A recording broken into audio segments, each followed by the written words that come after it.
Om Sairam. Welcome to my channel Shri Sai Divya చరణాలు. బాబా గారి మరొక భక్తుడి కోసం తెలుసుకుందామా?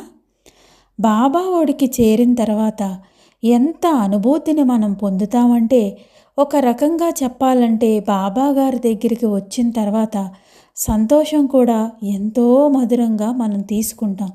అంటే మనకు ఎదురయ్యే కష్టాల్లో కూడా అంతే ధైర్యంగా ఉంటాం. ఆ ధైర్యం మనలో లేదు అంటే ఖచ్చితంగా మనం బాబాను ప్రేమపూర్వకంగా భక్తిగా ఆరాధించటం లేదు. ఇది 100% వాస్తవం.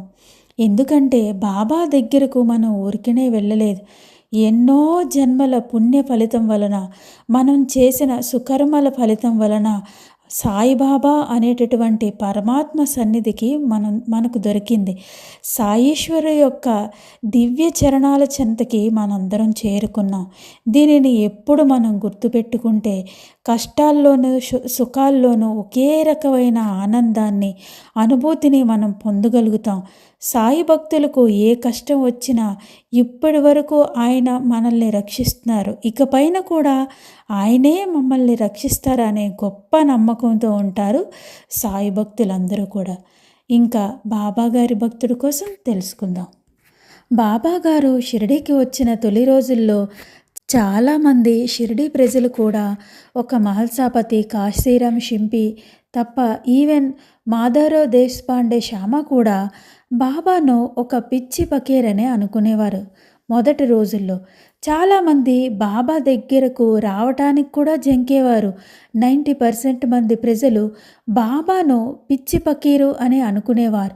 శ్యామ బడి పంతులు బాబా చర్యలు చూసి ఈయన పిచ్చివాడిలాగా అని అనుకునేవారు.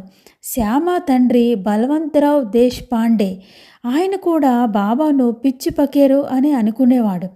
అయితే బలవంతరావు దేశపాండే ఎప్పుడైనా బాబాతో మాట్లాడటానికి ప్రయత్నం చేస్తే బాబా తన చేతిలో ఏది ఉంటే అది దాంతో కొట్టేవారు. దాంతో ఒక కన్ఫ్యూజన్లో ఉంటారు బలవంతరావు దేశపాండే. ఇలా అనుకుంటారు, ఏంటి బాబా మహల్సాపతితోని, కాశీరామ్ షింపీతోని, అందరితోని బాబా చాలా చక్కగా ఉంటున్నారు. వారందరూ కూడా బాబాను ఒక గొప్ప పరమాత్ముడిగా భావిస్తున్నారు. మహల్సాపతి ఏమీ మామూలు వ్యక్తి కాదు. ఖండోబా ఆలయం పూజారి. ఖండోబాను ఆరాధిస్తారు. ఖండోబా మహల్సాపతిని ఒక్కొక్కసారి ఆవహిస్తారు. అంత గొప్ప ఆధ్యాత్మికతగా ఉన్న మహల్సాపతి కూడా మరి బాబాను ఒక గొప్ప పరమాత్ములుగా ఆరాధిస్తున్నారు కదా. మహాపురుషుడిగా భావిస్తూ గంటలు గంటలు మసీదులోనే ఉంటున్నారు. కానీ చాలామంది మాత్రం పిచ్చి పక్కీరుగా భావిస్తున్నారు. సరే, ఈ కన్ఫ్యూజన్ని ఏ విధంగా తొలగించుకోవాలి అని బలవంతరావు దేశపాండే కాస్త ఎక్కువ చదువుకున్న వ్యక్తి అయిన బ్రిటిష్ గవర్నమెంట్లో సంగమనేర్లో మెజిస్ట్రేట్గా పనిచేస్తూ ఉన్న నిమోన్ గ్రామానికి చెందిన శ్రీ నానాసాహెబ్ నిమోన్కర్ బలవంతరావు దేశపాండేకు బావగారు అవుతారు. వారి బావగారికి ఒక లెటర్ రాస్తారు. నిమోన్కర్, మీరు బాగా చదువుకున్నవారు, మంచి చెడు అన్నీ మీకు తెలుసు.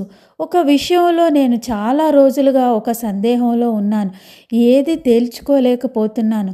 నేనే కాదు, షిరిడీలో ఉన్న చాలామందిని దీనిని తెలుసుకోలేకపోతున్నారు. కాబట్టి నువ్వు ఒకసారి షిరిడీకి రా. ఇటీవల షిరిడీ గ్రామానికి ఒక పిచ్చి పకీరు వచ్చారు. చూడటానికి ఒక పిచ్చివాడిలాగా చిరిగిన కఫ్ని వేసుకొని ఉన్నాడు. కొంతమంది ఆయన పరమాత్మ మహానుభావుడు అని ఆయన దగ్గర గంటలు గంటలు కూర్చుంటున్నారు. మాలాంటి వారు వెళ్తే ఆయన మసీదులో దగ్గరికి వెళ్ళినా కూడా రాళ్ళతో కొడుతున్నారు. కాబట్టి నువ్వు ఒక్కసారి వచ్చి ఈయన పిచ్చి పకీరా మహాత్ముడా అనే విషయాన్ని నాకు చెప్పాలి అని ఉత్తరం రాస్తారు.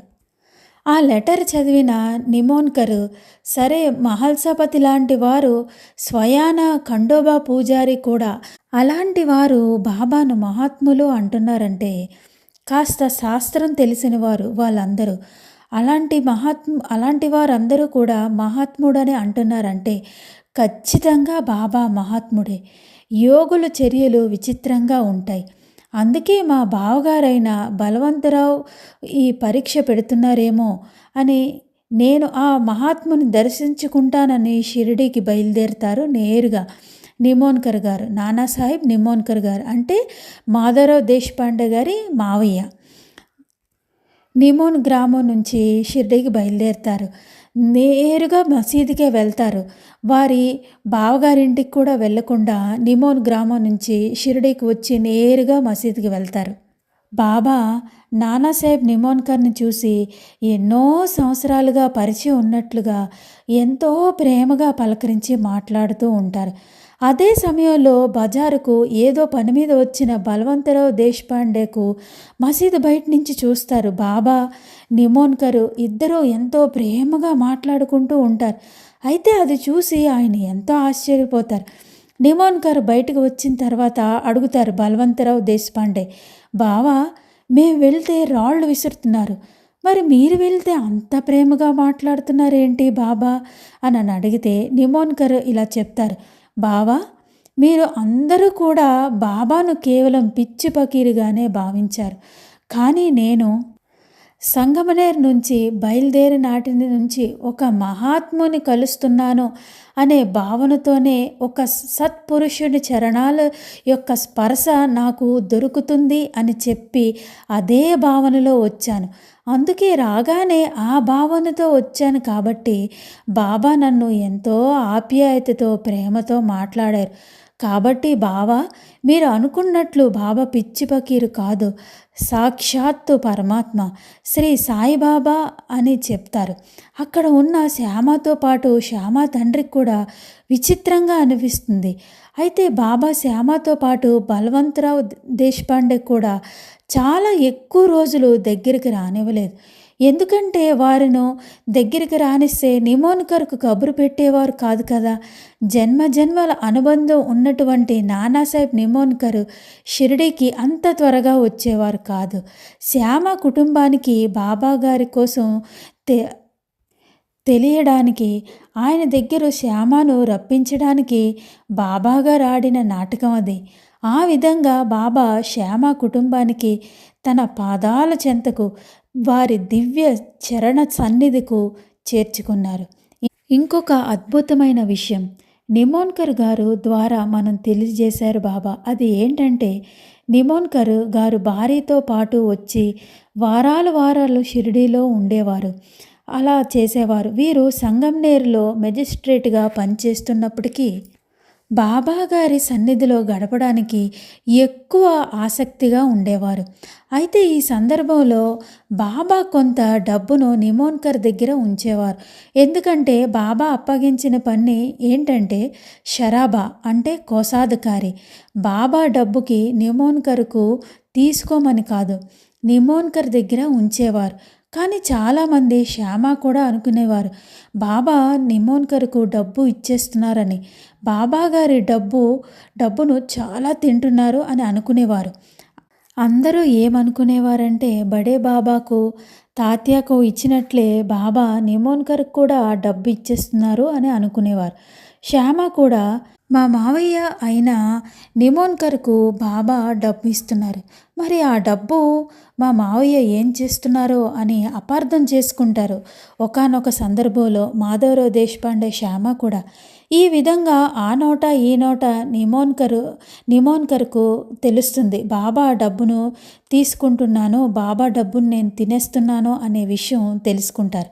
అది తెలిసి నిమోన్కర్ చెప్తారు ఒకరోజు అందరికీ పిలిచి, బాబా నాకు డబ్బు ఉచితంగా కానీ దానంగా కానీ ఉదారంగా కానీ ఇవ్వడం లేదు, నా దగ్గర దాచమన్నారు, అందులో నుంచి నేను ఒక పైసా కూడా తీసుకోవడం లేదు. నా సంవత్సరం ఆదాయం 500 రూపాయలు. ఆ రోజుల్లో 500 రూపాయలు అంటే చాలా ఎక్కువ. అటువంటి నాకు బాబా డబ్బు తినవలసిన పని లేదు. అంతేకాదు నాకు బాబా ఎప్పుడు చెప్పేవారు, ఎవరైతే ఈ పకీరు డబ్బును ఉదారంగా తింటారో వారు చివరికి అంతా కక్కవలసిందే అని. నానాసాహెబ్ నిమోన్కర్ బాబా తాలూకు డబ్బును చాలా జాగ్రత్తగా ఖర్చు పెట్టేవారు. వారు కేవలం బాబాకు ₹1 మిగలాలని చాలా బేరం చేసి బాబా ఎప్పుడైనా సరుకులు కొనమని చెప్తే బాబా కోసం బాబా ఇచ్చిన డబ్బులో నుంచి ఖర్చు పెట్టేవారు. కేవలం బాబా గారి సొమ్ముకు కోశాధికారిగా మాత్రమే ఉండేవారు. కానీ ఎప్పుడూ బాబా సొమ్మును ఒక రూపాయి కూడా తినేవారు కాదు. ఆ విధంగా సంతకు వెళ్ళి సరుకులు కొని వచ్చి మసీదులో కూర్చొని సాయి నామస్మరణం చేసేవారు. ఒకసారి బాబా అడుగుతారు, కాకా నువ్వు ఎందుకు పారాయణం చేయవు? దీక్షిత్ వాడాలో జోగు దీక్షిత్ అందరూ పారాయణం చేస్తున్నారు కదా, నువ్వెందుకు పారాయణం చేయవు అని అడిగితే నిమోన్కర్ చెప్తారు, బాబా నాకు ఎప్పటి నుంచో కోరిక ఉంది బాబా, కానీ శ్రీమద్ భాగవతం సంస్కృతంలో ఉంది, నాకు సంస్కృతం రాదు. ఎలా బాబా అంటే అప్పుడు బాబా శ్రీమద్ భాగవత గ్రంథాన్ని తెచ్చి ఇచ్చి, నీకు భాష రాకపోయినా పర్వాలేదు, ఈ మసీదు మాయి, ఈ ద్వారకామాయి నీకు ఆ సంస్కృత భాషను నేర్పుతుంది.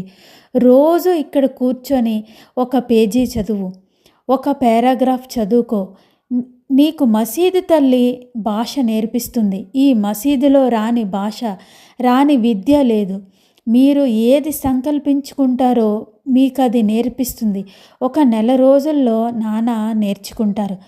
అలా నేర్చుకొని కేవలం చదవడమే కాదు, ఆ సంస్కృత పదాల్లో అర్థాలు కూడా చాలా అలవోకగా, చాలా ఎంతో సులువుగా అర్థం చేసుకొని గ్రంథాలు చదవడం, భావాలు చెప్పడంలో దిట్ట అవుతారు నానాసాహెబ్ నిమోన్కర్ గారు. దీక్షిత్కు జోక్కు వాళ్ళకంటే ఎక్కువ చదవడం, ఒక్కొక్కసారి వారికి కూడా ఏవైనా అనుమానాలు వస్తే చాలా సునాయాసంగా నిమోన్కర్ గారు వాళ్ళకి అర్థం చెప్పడం కూడా చేస్తారు. చూసారా, బాబా గారి ఆశీస్సులుంటే రాని విద్య అంటూ ఉండదు. తన భక్తులు ఎప్పుడూ మంచి నడవడిలో ఉండాలి, మంచి మంచి విషయాలు నేర్చుకోవాలి అని నిమోన్కర్ గారికి సంస్కృతం రాపైనా ఎంతో చక్కగా ఆ మసీదులోని కూర్చొని చదివి నెల రోజుల్లో నేర్చుకుంటారు నిమోన్కర్ గారు. ఈ విధంగా సంస్కృతంలోని అక్షరాలు కూడా రాని నిమోన్కర్కు బాబా ఎంత అద్భుతంగా నేర్పించారు. కేవలం పారాయణం చేస్తే చాలు అనుకున్నారు నానాసాహెబ్ నిమోన్కర్. అలా సంస్కృతం నేర్చుకున్న తర్వాత అనేక గ్రంథాలు చదివించారు. జ్ఞానేశ్వరి, ఏకానాథ్ భాగవతం, మహాభారతం అనేక గ్రంథాలు చదివించి వాటి తాలూకు భావాలను చాలా చక్కగా తెలుసుకొని ఇతరులకు కూడా నేర్పించేవారు. ఈ విధంగా ఇతరులకు చెప్తుంటే బాబా ఒకరోజు పిలిచి చెప్తారు, ఇతరులకు ఎలా మనం చెప్పగలం? ఇతరులకు మనం తెలుసు అనే చెబుతూ పోతూ ఉంటే అంతా మనకే తెలుసు అనే అహంభావం మనకు వస్తుంది. కాబట్టి నువ్వు ఎవరితోటి పంచుకోవద్దు అంటే ఆ టైంకి, ఆ సమయానికి నానాసాహెబ్ నిమోన్కర్ గారికి అంతా నాకే తెలుసు అనే భావం వచ్చి ఉండవచ్చు. కాబట్టి బాబా ఈ మాట అన్నారు, నీకు అర్థమైన దానిని నువ్వు మాత్రమే ఆస్వాదించు అని చెప్తారు బాబా. ఈ విధంగా నానాసాహెబ్ నిమోన్కర్ ద్వారా శ్యామ వారి తండ్రైన బలవంతరావు దేశపాండే గారు కూడా బాబా గారికి ఎంతో అంకిత భక్తులుగా మారుతారు. బాబాకు మరొకసారి మరొక భక్తుడి కోసం తెలుసుకుందాం. ఓం సాయిరామ్.